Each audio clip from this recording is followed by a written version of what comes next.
Welcome back to Homestead Tools and Gadgets. Well, when you have an excavator, you have a lot of large stuff.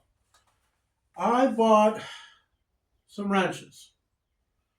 I'm hoping, truly hoping, that something out of this kit will fit. Some of it, I kind of have my doubts. So, I paid $59.99 for this set. And I'm not going to throw none of the packing away, just in case I have to take it back. Because if none of this fits anything on that machine, there's no point having it. So, they're Pittsburgh. It's a 6-piece kit.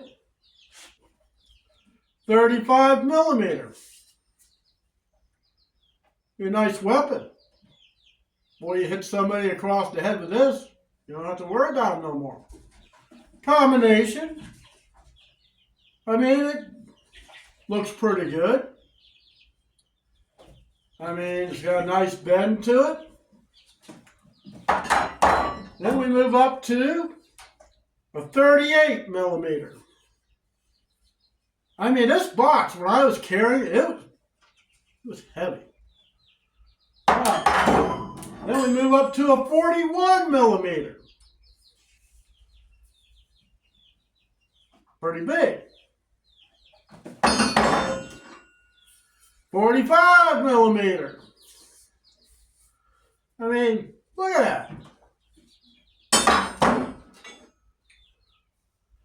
48 millimeter. Mind you, I've never owned any wrenches this big before. And last but not least, a 50 millimeter.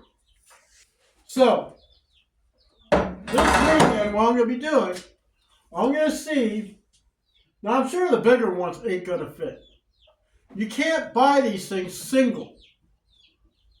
At least not at Harbor Freight. Now, I've seen some of them single. I want $22 for one. So, I at least want to see if any of these will fit my machine. If they don't, back in the plastic, back in the cardboard box, and back into this box and the receipt in my pocket goes right back to the store. But anyways, that's what I want to show you in this video, and I hope to see you in the next one. Have a good day.